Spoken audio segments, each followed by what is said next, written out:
तर नमस्कार मित्रांनो, पुन्हा एकदा तुमचं स्वागत आहे M1 ट्रेडिंग स्पेसमध्ये. तर बघून घ्या की आपल्या सेटअप अकॉर्डिंग आज कुठे ट्रेड एक्झिक्यूट झालेले आहेत.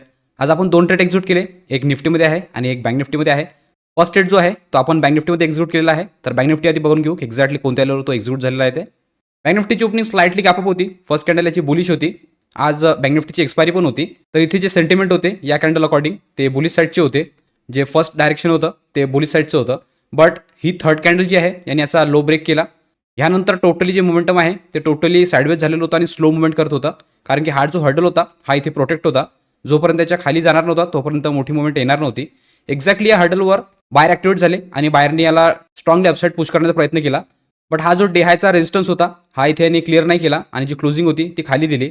मी लाईव्ह स्ट्रीममध्ये तुम्हाला सांगितलेलं होतं की यांनी जो हाय आहे तो क्लिअर केलेला नाही आहे. इथे थोड्या वेळ थांबणार, त्यानंतर ब्रेकआउट देणार. तर आपण स्मॉल एस एल अकॉर्डिंग इथे एक ट्रेड एक्झिक्यूट करू शकतो आणि त्यानंतर जो फॉलो थ्रू येईल तो पण आपलं कन्फर्मेशनचं काम करेल. एक्झॅक्टली यांनी तिथे हाय टच केला, रिव्हर्स झालेला आहे. इथे पुन्हा थांबण्याचा प्रयत्न केला, एक हॅमर क्रिएट केली, पुन्हा बायरना इन्व्हाइट केलं. भरपूर जण सेंटिमेंट अकॉर्डिंग इथे बाय केलेलं असेल की या लेवलपर्यंत जाणार. बट त्यांना ट्रॅक करून हा डाऊन साईडला आला. ही कॅन्डल क्रिएट झाली. एक्झॅक्टली ही जी कॅन्डल आहे या सपोर्ट लेवलवर होती. स्ट्रॉंग सपोर्ट लेवल होता. फर्स्ट टाईम, सेकंड टाईम आणि ऑलरेडी जो कालचा रेंज होता ऑलरेडी टच झालेले होते. तर ही कॅन्डल जी आहे पूर्ण जी रेंज आहे ती क्लिअर केलेली होती. स्ट्रॉंग कॅन्डल होती. जी क्लोजिंग होती ती पण स्ट्रॉंग होती. डायरेक्शन डाऊन साईडचं दाखवत होती. ह्याच्यानंतर जे टार्गेट होते ते सरळ सरळ पीडीएल लेवल होते, जो की डायरेक्टली या लेवलपासून या लेवलपर्यंत टार्गेट ओपन होतं. आपण जो ट्रेड एक्झिक्यूट केला एक्झॅक्टली या कॅन्डलच्या क्लोजिंगवर ट्रेड एक्झिक्यूट केला. सेम कॅन्डलचा हाय आपण एस एल लावलेला. कारण की या कन्फर्मेशननंतर जर मार्केट पुन्हा वर गेलं असतं तर मग ही जी रेंज आहे जी की खूप मोठी रेंज होती या रेंजमध्येच फिरत राहिला असता आणि पूर्ण दिवस या रेंजमध्येच घालवलेला असता. तर त्या अकॉर्डिंग आपण ही ट्रेड एक्झिक्यूट केलेली होती. आपण एंट्री घेतली. नेक्स्ट कॅन्डलमध्ये ऑलमोस्ट 50% जे टार्गेट आहे ते डन झालेलं आहे. बट आपण जी ट्रेड होती ती होल्ड करून ठेवलेली होती. जेव्हा ही कॅन्डल अशा प्रकारे क्लोज झाली, कन्फर्मेशन नव्हतं, थोडी व्हॉलेटिलिटी होती, तर आपल्याला जी पोझिशन आहे ती सिक्युअर प्लेसवर आणायची होती. तर मी इथे ट्रेलिंगचा यूज केला. जो एस एल मी इथे लावलेला होता तो ट्रेल करून मी ह्याच्यावर लावला. जेव्हा इथे एक स्विंग क्रिएट केला, पुन्हा डाऊन साईडला आला आणि एक फ्रॅक्टल पण आलेला होता. फ्रॅक्टल आल्यानंतर मी फ्रॅक्टल टू फ्रॅक्टल ट्रेल करायला स्टार्ट केलं. फर्स्ट जी ट्रेलिंग होती ती इथे होती, देन ह्याच्यानंतर इथे लावली, त्यानंतर मी इथे लावली. बट तुम्ही इथे बघाल तर इथे हा ब्रेक झालेला आहे. बट ऑप्शन प्रीमियममध्ये हा ब्रेक नव्हता. आपली जी पोझिशन होती ते भरपूर दूर होती आणि सिक्युअर प्लेसवर होती. त्यानंतर मार्केट पुन्हा खाली आलं. इथे पुन्हा 2-3 कॅन्डल होल्ड केलं आणि या कॅन्डलमध्ये जे आपलं टार्गेट आहे ते डन करून दिलेलं आहे. एक्झॅक्टली मी सांगितलेलं होतं की पीडीएल जे आहे ते आपलं टार्गेट आहे. त्यानंतर पुन्हा रिव्हर्स झाला, एक फ्रॅक्टल आलं, पुन्हा खाली आलं, पुन्हा ब्रेक केला. इथे आपण पुन्हा ट्रेल केलेला होता. इथे पुन्हा तुम्हाला ब्रेक झालेला दिसेल, पण ऑप्शन प्रीमियममध्ये तो बुक झालेला नव्हता. जेव्हा हा स्विंग आला ह्यानंतर मी इथे ट्रेल केला आणि ही कॅन्डल जेव्हा अपसाईडला स्पाईक लावली तर इथे लावलेला जो ट्रेलिंग होता तो ह्या कॅन्डलमध्ये बुक झाला. त्यानंतर पुन्हा डाऊन साईडला आलेला आहे. क्लोजिंग जी दिलेली आहे ऑलमोस्ट डे लोच्या जवळपासच आहे. तर आज मार्केट रेंजमध्ये होतं या लेवलवर एंट्री घेतल्यानंतर. फ्रॅक्टल पण यांनी ब्रेक केले, स्ट्रक्चर पण ब्रेक केलं. बट जी पोझिशन होती प्रॉपरली आपल्या साईडनी सुरू होती आणि प्रॉपर आपण ट्रेल करून त्याला जेवढं प्रीमियम मिळालं तेवढं आपण बुक केलेलं आहे. एक्झॅक्टली आपल्या सेटअप अकॉर्डिंग जो ट्रेड एक्झिक्यूट केलेला आहे तो या लेवलवर एक्झिक्यूट केला, या कॅन्डलच्या क्लोजिंगवर. या लेवलपासून तर totally fractal to fractal trail केलं. त्यानंतर इथे आपला जो टार्गेट आहे तो डन झालेला आहे. त्यानंतर इथे फ्रॅक्टलवर आपण ट्रेल केलं. जेव्हा हा स्विंग आला तर अजून आपण ट्रेल केलं आणि या स्पाईकमध्ये आपला बुक झालेला आहे. तर ऑलमोस्ट या लेवलपासून तर या लेवलपर्यंत आपण जे मोमेंटम आहे ते टोटली कॅप्चर केलं. भरपूर जणांनी इथे मोमेंटम स्काल्प पण केलेला होता या लेवलवर आणि या लेवलवर. तर ते लाईव्ह स्ट्रीममध्ये कशाप्रकारे आपण कॅप्चर केलं ते सगळ्यांना माहितीच असेल. तुम्हाला पण आमच्यासोबत लाईव्ह जॉईन करायचं असेल तर डिस्क्रिप्शनमध्ये व्हॉट्सअप ग्रुपची लिंक दिलेली आहे, ते जॉईन करू शकता आणि पूर्ण डिटेल तिथे घेऊ शकता. डिटेल घेतल्यानंतर लगेचच तुम्ही आमच्यासोबत लाईव्हमध्ये जोडू शकता आणि तुमची लर्निंग वाढवू शकता. तर इथे तुम्हाला क्लिअर झालेलं असेल की बँक निफ्टीचा ट्रेड आपण कशाप्रकारे एक्झिक्यूट केला, कोणत्या लेवलवर त्याला आपण बुक केलेला आहे.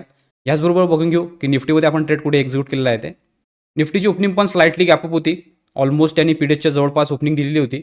फर्स्ट कॅन्डल याची बेरिश होती आणि बँक निफ्टीची जी कॅन्डल होती ती बुलिश होती. तर इथे मी ज्या प्रकारे सांगितलं की कन्फर्मेशन नव्हतं. या कॅन्डलला यांनी फॉलो थ्रू दिला आणि डाऊन साईडला आणलेलं आहे. डायरेक्टचे टार्गेट होतं यानंतर जे की पीडीएलचं होतं. एक्झॅक्टली त्यांनी ते टच केलं. पुन्हा इथे बायर ॲक्टिवेट झाले, पुन्हा खाली आणलं, पुन्हा वर गेलं, पुन्हा डाऊन साईडला आलं आणि पीडीएल ब्रेक केलेला आहे. पण हा जो पीडीएल ब्रेक होता हा डायरेक्ट होता, आपल्या रूल अकॉर्डिंग नाही आहे. स्ट्रक्चर जे होतं ते डाऊन साईडला जर शिफ्ट होतं आणि WRC पण क्लिअरली दिसत होती. बट कन्फर्मेशन होतं कारण की इथे थांबला असता 50% पण यांनी रिट्रेसमेंट दिलं असतं तर या कॅन्डलवर लावलेला जो आपला ट्रेलिंग आहे तो बुक झाला असता. त्यानंतर यांनी कंटिन्यू केलं असतं. त्या अकॉर्डिंग आपण याला टोटली इग्नोर केलं कारण की जो फ्रॅक्टल जो होता तो खूप वर होता, त्यामुळे आपण याला इग्नोर केलं. इथे या कॅन्डलनी सेटअप ॲक्टिवेट करून दिलेला होता. एक्झॅक्टली आणि पीडीएलच्या खाली पण क्लोजिंग होती, इथे पण पीडीएलच्या खाली क्लोजिंग होती. ही कॅन्डल कन्फर्मेशनची होती. बट ही कॅन्डल आणि बँक निफ्टीची कॅन्डल जी होती ती सेम टायमिंगला होती. तर आपण दोन्हीमध्ये एक्झॅक्ट टाईमवर नाही घेऊ शकत, त्यामुळे आपण बँक निफ्टीला एक्झिक्यूट केलं कारण की आज त्याची एक्सपायरी पण होती आणि मोमेंटम जे होतं ते बँक निफ्टीमध्ये चांगलं दिसत होतं. डाऊनसाईडची जो स्पेस होता तो क्लिअर होता. त्यामुळे आपण आज बँक निफ्टीला एक्झिक्यूट केलं फर्स्ट ट्रेडमध्ये. त्यानंतर हा जेव्हा खाली आला इथे एक रेंज क्रिएट केला. तुम्ही जर बघाल तर 1 2 3 4 5 कॅन्डलचा इथे रेंज आहे. हा रेंज जेव्हा या कॅन्डलनी ब्रेक केला, स्ट्रॉंग क्लोजिंग दिली, यानंतर पण एक 100 पॉईंटचं टार्गेट जे होतं ते डाऊनसाईडला ओपन होतं. तर या क्लोजिंगवर मी ट्रेड एक्झिक्यूट केला, कारण की जे मोमेंटम होतं ऑलरेडी चांगलं स्ट्रॉंग डाऊनसाईडला सुरू होतं आणि खालचे स्पेस जे होते ते पण ओपन होते. तर त्या अकॉर्डिंग मी ट्रेड एक्झिक्यूट केला आणि याच्या हायवर मी एस एल लावलेला. एंट्री घेतल्यानंतर हा पुन्हा अपसाईडला निघाला. इथे मला वाटलं की हा डाऊनसाईडचं जे मोमेंटम आहे ते कंप्लीट झालेलं आहे आणि होऊ शकतं की हा वरच्या साईडनी जाईल. बट यांनी एक्झॅक्टली या लेवलवर थांबलेला आहे. जे स्ट्रक्चर आहे ते मेंटेन करून प्रॉपरली आणि पुन्हा डाऊनसाईडला मोमेंटम केलं आणि जे आपलं 100 पॉईंटचं टार्गेट होतं ते डन करून दिलेलं आहे. जेव्हा या फ्रॅक्टलनंतर हा फ्रॅक्टल आला तर एवढं काही क्लिअर दिसत नव्हतं, कारण की एक्झॅक्टली ही जे कॅन्डल आहेत ही सेम रेंजवर होत्या. तर जो एस एल मी लावून ठेवलेला होता तो मी सिक्युअर ठेवला. जेव्हा ह्या कॅन्डलनंतर हा जो स्विंग आहे हा इथे ब्रेक झाला तेव्हा मी या फ्रॅक्टलवर ट्रेल केलेला आहे. त्यानंतर फ्रॅक्टल टू फ्रॅक्टल ट्रेल केला. जेव्हा ही मोमेंटम झाली तर मी इथे ट्रेल केला आणि पुन्हा जेव्हा यांनी एक स्विंग लावला डे लोजवळ तेव्हा इथे मी ट्रेल केलेला होता आणि इथनं जेव्हा हा रिव्हर्स झाला तर इथे लावला जो ट्रेलिंग आहे तो या कॅन्डलमध्ये आपला बुक झाला. ऑलमोस्ट निफ्टीची पण जी क्लोजिंग आहे ते डे लोच्या जवळच आहे. तर आजची निफ्टीची ट्रेड जरा लेट होती. एक्झॅक्टली आपल्या सेटअप अकॉर्डिंग इथे एक्झिक्यूट व्हायला पाहिजे होती, बट आपण या कॅन्डलमध्ये बँक निफ्टीला एक्झिक्यूट केलं म्हणून ही जी मोमेंटम आहे हे आपण लेट एक्झिक्यूट केली आणि इथे एक्झिक्यूट केलेला होता. ऑलमोस्ट या लेवलपासून तर या लेवलपर्यंत आपण त्याला कॅरी केलं आणि एक्झॅक्टली या लेवलवर त्याला बुक केलेलं आहे. तर इथे तुम्हाला समजलेलं असेल की एक्झॅक्टली आपल्या सेटअप अकॉर्डिंग आपण कुठे ट्रेड एक्झिक्यूट केला. तर इथे तुम्हाला दोन्ही पण इंडायसेसचे ट्रेड क्लिअर झालेले असतील की एक्झॅक्टली आपण बँक निफ्टीमध्ये कुठे घेतला आणि निफ्टीमध्ये कुठे घेतलेला आहे. तर आता ह्याचबरोबर बघून घेऊ एक्झॅक्टली ऑर्डर बुकमध्ये कोणत्या टायमिंगला ट्रेड एक्झिक्यूट झालेला आहे ते. ऑर्डर बुकमध्ये जर बघाल तर फर्स्ट ट्रेड जो आपण बँक निफ्टीचा एक्झिक्यूट केलेला आहे तो केलेला 11:25 तिथे मी बँक निफ्टीचा 47,000चा सी सोल्ड केलेला, तो केलेला 250 आणि यानंतर सेम ट्रेंड कंटिन्युएशनमध्ये डाऊनसाईडलाच आपण निफ्टी एक्झिक्यूट केला. तो मी एक्झिक्यूट केलेला आहे 12:15 तिथे मी निफ्टीचा 22,000चा सी सोल्ड केलेला, तो केलेला 153 आणि ह्यानंतर जेव्हा हे दोन ट्रेड सुरू होते तर ह्यामध्ये जो फर्स्ट ट्रेलिंग बुक झालेला आहे तो झालेला आहे निफ्टीचा एक्झॅक्टली 3 वाजता 22,000चा सी, तो ट्रेलिंग बुक झालेला आहे 77 आणि ह्यानंतरच 2 मिनिटांनी बँक निफ्टी बुक झालेला आहे 3:02 47,000चा सी, तो झालेला आहे 37.